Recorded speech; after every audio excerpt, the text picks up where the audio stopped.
I'm going to tell you something that sounds insane. There may be another version of you, right now, living a different life, in a different world, wearing a different face, and it is the same soul as the one sitting behind your eyes at this moment. I know how that sounds. I'm not asking you to believe it yet. I'm asking you to stay, because by the end of this, 3 verses of the Quran and 800 years of Sufi mystics will have stood behind every word, and you will never look at your own life the same way again. The Sufis didn't whisper this teaching because it was foolish. They whispered it because it was dangerous. Because once you see it, you can't unsee it. So let's begin where they began. Not with you, with light. Before there was time, there was no time. Sit with that for a second. Before the first morning, there was no day. Before the first star, no space for it to burn in. The Sufis taught that underneath time, underneath space, there is something older, and it is made of light. Nur. But this light is not blind. The mystic said that in its very first instant it did something we have no words for. It echoed.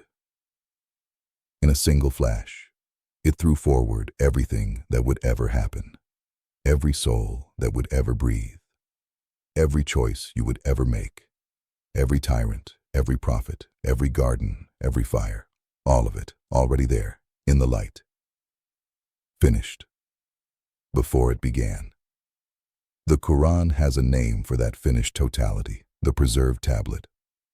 Think of it as the film of all existence, every frame already shot before a single one has played. And then the light scattered. One beam hitting a prism, breaking into 1,000 colors, and only then, only after it scattered, did we start calling one thing good and another evil. Here's what the Sufis noticed, and it's going to matter later. The same fire that burns in hell is the fire that cooks your bread tonight. The fire never changed. You changed. Your relationship to it changed. In the world of the one light, there is no evil thing. There is only the one light, bent at different angles, and the names we panic and pin onto it. Hold on to that. We're going to need it. Now, the offer. The Quran says God offered something called the trust to the heavens, to the mountains, to the earth, and every single one of them refused it, out of fear. They used the very first freedom that exists, the freedom to say no. But watch closely, because almost everyone misses this. The heavens were not punished for refusing, the mountains weren't flattened, even Adam, who later ate from the tree, was forgiven. Out of everyone, only one creature was cast down for his refusal. Iblis, for refusing to bow. And the moment he was condemned, Iblis said something that should stop the entire universe cold. He asked God for time.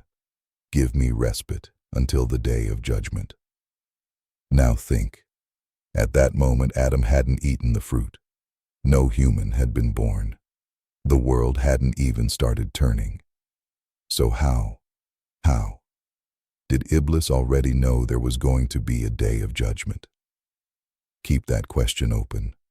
Don't answer it yet. We're coming back for it.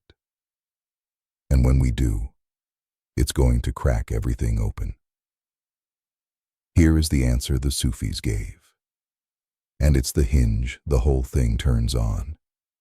Iblis knew the ending because he was made of that first light. The light that carries all the information, the whole film. And the mystic said something staggering. So are you. Your soul is woven from the same knowing, which means somewhere underneath your fear and your forgetting, you already know how your story ends. Now follow this carefully. The Sufis taught that before your soul ever fell into a body, it stood outside of time, and from out there, Outside the film, it didn't just watch. It chose. It saw every road it could walk, every face it could wear, and it picked one. The poet Iqbal buried this in a single line that people quote constantly and almost never understand. He said, "Raise yourself so high that before every destiny, God himself asks the servant, 'Tell me, what do you want?'" Read the words again. Before every destiny, not your destiny, every destiny. Iqbal is telling you there isn't one fixed you with one fixed fate. There are many possible yous, and before each one, God turns to the soul and asks, "What do you want to become?" The mystics had a name for these possible selves, the fixed essences. Every being that could ever exist, sitting in the knowledge of God before the world, waiting in the infinite library of the light. And out of that endless library, one was pulled and given a name. And the name is you.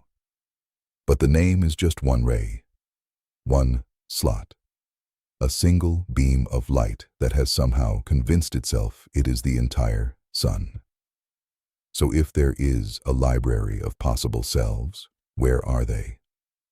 This is where the Quran says something the literal readers sprint right past. It is God who created 7 heavens, and of the earth the like of them. 7 heavens and 7 earths, their likeness. And the Sufis, reading this the way the masters read it, taught what it means. Just as there are 7 skies above you, there are 7 earths, 7 worlds. And they are not empty. In each one there is an Adam, in each one an Abraham, in each a Jesus. Parallel worlds, stacked like the pages of one book, each page telling the same eternal story in a slightly different hand. This is the Sufi map of the worlds, the world of bodies, the world of souls, the world of pure power and meaning. Realm folded inside realm, all of them climbing back toward the one light. So when the thought creeps in, could there be another me somewhere else? Understand, the Sufis did not laugh at that question. They had already drawn the map, 800 years before you ever wondered. But how? How can one soul be in many worlds at once?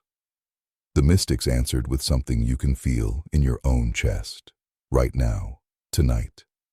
You are a child to your parents, a parent to your kids, someone's sibling, someone's closest friend, a complete stranger to a million people who will never know your name. And these aren't costumes you put on. When your child says your name, something in you shifts. The part of you that is ambitious goes quiet, and a different self wakes up and answers. One soul, moving through its faces, quietly becoming the other each time. The Quran says it plainly. He created all of you from a single soul. One soul. Endless shapes. And that is the door to the most beautiful and most dangerous thing the Sufis ever said. The oneness of being. That all of existence is the one light, refracted into countless forms. Each form, sure, it stands alone. Each one, secretly, the same light, turning to look back at itself. The self that is you right here, the mystics whispered, might be wearing an entirely different face in the world next door. But here is the blade they walked. You can never collapse it and say, "Then I am God." No, you are a ray. One slot out of infinity. God brought the whole cosmos to such impossible resolution that it could produce even you. One small voice able to say, "I am." And some souls take that gift and turn it into a pharaoh. And God says, "You made yourself a tyrant. Do you even know what you are? You are the product of a single word, be." And the choice was yours. Now, if there are many worlds, is there a way between them? The Sufis pointed at one verse and refused to blink. Do not say, of those killed in the way of God, that they are dead, they are alive, and you do not perceive it. Read it slowly. The martyr is not dead. The martyr is alive. He went out here and surfaced there. He went under in this world and rose in another.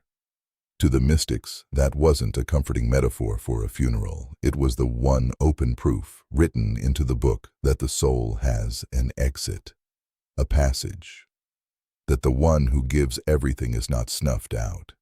He is moved. And there is a kind of soul, the Sufis said, that never stops moving at all. The Quran splits humanity into three: the people of the right hand, who settle in the garden; the people of the left, who settle in the fire; and a third group, the ones brought near. And in the grammar of that verse, this third group never lands. They keep going. These are the great lovers, the hidden saints, the men of the unseen, who hold the world together and whom the world never sees. And the strangest thing about them is this: they don't want paradise. Like Rabia, who said she would put out the fires of hell and burn down the garden so that people would finally love God for himself, they say, "Keep your reward, make me your instrument, let me serve." And so they are never filed away into a final resting place. They go on, world after world, again and again, in the endless service of the one they love. The mystics said this even of Jesus: raised up alive, appearing across the centuries, met by the prophet up in the heavens. Where is he now? Where the souls are. Maybe in this world, maybe already in the next one, doing different work under a face you would not recognize. And now we collect the debt. Everything ties off here. On the night the prophet was carried up through the heavens, he was shown the garden, and he was shown the fire, with people already inside them both. But the prophets, Adam, Moses, Abraham, they were not resting in paradise. They were stationed in the heavens, one prophet to a sky. Why? Because the heavens were never a reward. They are a rank. And these were the most elevated souls that have ever existed, and the Sufis taught that their covenant with God was not the ordinary one. Remember the question we left open: how Iblis knew the ending. Same root. When God gathered all the souls at the beginning and asked, "Am I not your Lord?" That was the covenant of the many, of you, of me. But these few, these chosen ones, they had a deeper pact, a covenant of knowledge. Their promise was signed in light before the worlds were unrolled. Which is exactly why, when the cosmos was opened on that night, you did not find them among the resting. You found them among the climbing. So come back to you, behind your eyes, in this one room, in this one world, on this one night. You are not an accident. You are one ray pulled from an infinite library of light. And before there was time, your soul stood outside of time, saw the whole film, every life you could have lived, and chose this one. 7 heavens turning above you, 7 earths mirroring them below. And somewhere out in that vast architecture, another ray of the same light may be wearing another face, living another version of the story you are living right now.